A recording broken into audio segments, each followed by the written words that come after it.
கண்டிப்பா.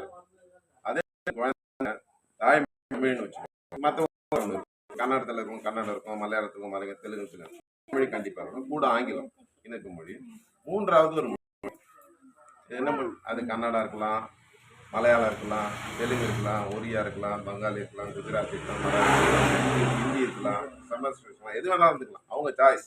இப்போ வித்தியாசம் பாருங்க. அப்ப என்ன சொன்னாங்க? ஒரே மொழி இந்திய படினாங்க. இப்ப அப்படி இல்லை. பக்கத்துல இருக்கிற மாநிலத்துல ஒரு இணைப்பு வேணும், இணக்கமா இருக்கணும். மாநிலங்கள் இணக்கமா தான். இப்ப இந்தியா நாடு சொல்லணும். எல்லாமே நான் தமிழ்நாடு எனக்கும் தமிழ்நாட்டுல பெருமை தான். ராணுவம் நம்ம வச்சிருக்கோம், நமக்கு மேல படம் எடுக்கல. இதுக்கெல்லாம் எல்லாம் இப்ப இந்த இருக்கிற ராணுவத்துல எவ்வளவு ஸ்ட்ரென்த் பாத்தீங்கன்னா, நம்ம தமிழ்நாட்டுல 5% 2% கம்மியா தான் இருப்பாங்க ராணுவத்துல. பேங்க்ல வேலை செய்யறாங்கல்ல, இந்தியா ஃபுல்லா பேங்க் இருக்கு. நம்ம எவ்வளவு வேலை செய்வாங்கன்னு நினைக்கிறீங்க? கம்மி. ரயில்வேஸ் இருக்குது இல்ல, எங்கேயாவது டிக்கெட் வாங்குற இடத்துலயோ ஸ்டேஷன் மாஸ்டர் தமிழ் எத்தனை பேர் பேசுறாங்க பாத்துக்கிறேன். மொத்தம் வேற மொழியில தான் பேசுவாங்க. குஜராத்ல பேசுறாங்க, பீகார்ல. ஏன்னா அந்த அளவுக்கு பரிச்சயம் வரல நமக்கு. அதனால எல்லா மொழியும் தெரிஞ்சிங்கன்னா நல்லது. ஏதாவது எல்லா மொழியும் தெரிஞ்சுக்க முடியாது, ஒரு மொழி எக்ஸ்ட்ரா ஏதாவது தெரிஞ்சிங்கன்னா நல்லது பிள்ளைங்களுக்கு அப்படின்னு தான் சொல்றாங்க. நாங்கள் 2,400 கோடி கொடுக்குறோம். நீங்கள் ஸ்கூல் நல்லா ஸ்டார்ட் பண்ணுங்க, பிரைவேட் மாதிரி ஸ்டார்ட் பண்ணுங்க, பசங்க ஃபீஸ்லாம்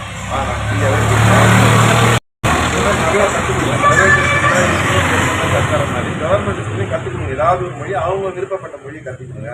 இதுதான் அவங்க சொல்ற மும்மொழிகளுக்கு சரிசம கல்வி இருக்கும். பிரைவேட் ஸ்கூல் மாதிரியே இருக்கணும். செட்டப் எல்லாமே சொல்லித்தரணும். பிரைவேட் ஸ்கூல்ல எப்படி சொல்லித்தரணும் அதையே சொல்லித்தரணும் அப்படின்னு சொல்லும்போது, இப்போ ஸ்டாலின் வந்து இல்லை இது ஹிந்தி தான், நமக்கு டக்குனு கோவம் வந்துடும். அதே மாதிரி இந்தியை கொண்டாடுறாங்கன்னு வானா. ஆனால் நிறைய பேருக்கு விஷயம் தெரிஞ்சிருக்கு. ஸோ இதுதான் விஷயம். நாங்கள் புதிய கல்வி திட்டத்தில் பிரைவேட் ஸ்கூல்ஸ்ல வசதி, எல்லா மொழியும் படிச்சுக்கலாம். ஹிந்தி மட்டும்தான் கட்டாயம் கிடையாது. ஏதாவது ஒரு மொழி படிச்சுக்கலாம். எல்லா வசதியும் உங்களுக்கு இருக்கும். ஃபீஸ் இல்லை, இலவசமாக இருக்குது. தாய்மொழி கட்டாயம். இத்தனை விஷயம் சொல்கிறாங்க. இதை இந்த திமுக அரசாங்கம் என்ன பண்ணுறது? எதிர்த்து இந்தியை கொண்டாந்து திணிக்கிறாங்க. ஏன்னா எல்லாம் ஆக்சுவலாக இன்னொரு விஷயம்னா, திமுகவில் இருக்கிறவங்க ஆளுகள் இப்போ உங்களுக்கு ரொம்ப டயர்டாகுது தெரிஞ்சு பார்த்தாலே. இங்கிலீஷ்காரங்க இருந்தாங்கல்ல, அவங்க நம்மளை எப்படி வச்சுருந்தாங்க? இப்போ திமுககாரங்க எப்படி வச்சுருக்காங்க? எல்லாம் அவங்களுக்கு என்னன்னா, நல்லா படிச்சு விவரமாயிட்ட கேள்வியும் நீங்க எங்க பார்த்தாலும் தனியா பிரிச்சு 4 பேர் கூட சேராம வச்சா நம்ம எப்படி இருக்கும்? நமக்கு பெருசா அறிவை விஸ்தீர்ணமாக்க முடியாது, பெருசா படிக்க முடியாது. இப்படிதான் யோசிச்சுருப்போம்ல. அந்த லெவல் மட்டும் நம்மளை வச்சுக்கினே இருக்கணும்னு யோசிக்கணும். இப்ப மத்திய அரசாங்கத்துல வேலை நம்ம ஊர்ல இருந்து ஒரு 10 பிள்ளைங்க போயிட்டு என்ன பண்ணும்? எல்லாரும் என்ன பண்ணும்? அவரு நம்ம போய் யோசிக்க இல்லையா? இப்ப நீங்க ஒரு மத்திய அரசாங்கம் ஒண்ணு வேலை தெரியாத மறைச்சிட்டோம்னா எப்படி இருக்கும்? அதான் சொன்னேன்ல, பேங்க்ல வேலைக்கு போறது இல்ல, வேலைக்கு போறது அப்படிதானே.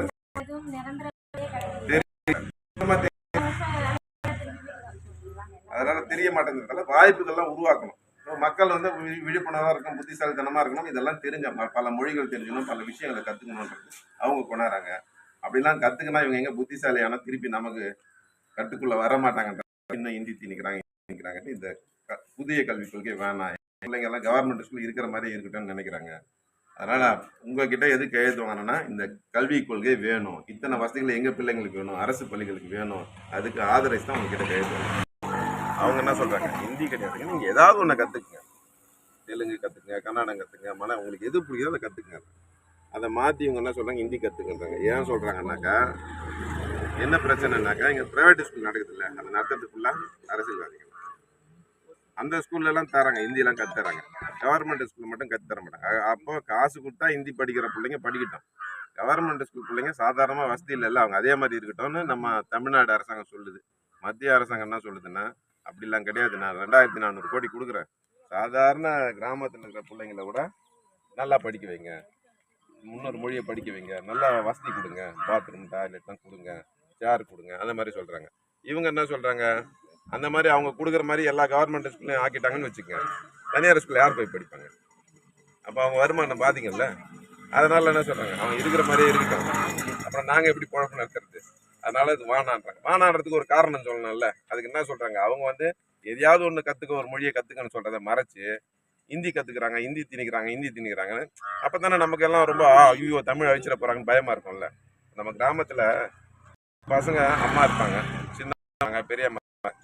சில குடும்பம் பார்த்தீங்கன்னா எல்லாரையும் அம்மா அம்மா மனசு கஷ்டப்படக்கூடாது இல்லையா? சின்னம்மா போய் சின்னம்மான்னு கூப்பிட்டா கொஞ்சம் கஷ்டப்படுவாங்கன்னு அம்மான்னு கூப்பிடுவாங்க பொதுவாக. ஆனால் அம்மா யாருன்னு அவங்களுக்கு தெரியும், கரெக்டு தானே?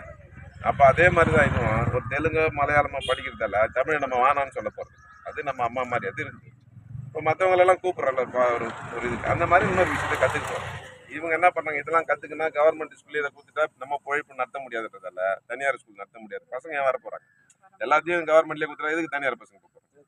அப்போ என்ன சொல்கிறாங்க, அதனால இவங்களை பயமுறுத்தணும். தமிழ் மக்களை ஏதாவது சொன்னாங்களே எப்படி பயமுறுத்தணும்? தமிழ் அழிச்சிடுவாங்கன்னு நமக்கு பக்குன்னு இருக்கும். ஐயோ நம்ம அம்மா அழிச்சிடுவாங்களா? பொய்யான தகவல் சொல்லி பண்ணுறாங்க. அதுக்கு அப்படிலாம் உண்மையான விஷயம் உங்ககிட்ட இவ்வளோ நேரம் பேசணும்ல, இந்த மாதிரி விஷயம் நம்ம பிள்ளைங்களுக்குலாம் வருங்கால பிள்ளைங்களுக்குலாம் எல்லாம் தெரிஞ்சுக்கணும், நாளும் தெரிஞ்சுக்கணும். தனியார் பள்ளிகளில் படிக்கிற பசங்களுக்கு சமமாக எல்லாத்தையும் தெரிஞ்சுக்கணும்னு தான் இந்த கையெழுத்து. இப்போ நீங்கள் போட்ட கையெழுத்துக்கு அர்த்தம் புரியுதா? நான் பேசுனது ஏதாவது புரிஞ்சுதா? எல்லாருக்கும் சொல்லுங்கள், நம்ம பிள்ளைங்க நல்லா இருக்கணும் அப்படின்னு. பேர் என்ன படிக்க போகிறேன்? என்ன படிக்க போகிறேன்? நீ பெருசாக என்ன படிக்க போகிறேன்? என்ன ஆக போகிறேன்? என்ன ஆக போகிறேன்?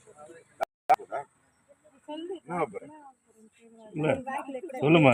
சொல்லு. நீடா பைலட். சூப்பர். உன் பேர் எங்கேயோ போயிட்டாங்க. பைலட் ஏரோப்ளேன் ஓட்ட போறான். நீ என்ன ஆக போற? டாக்டரா?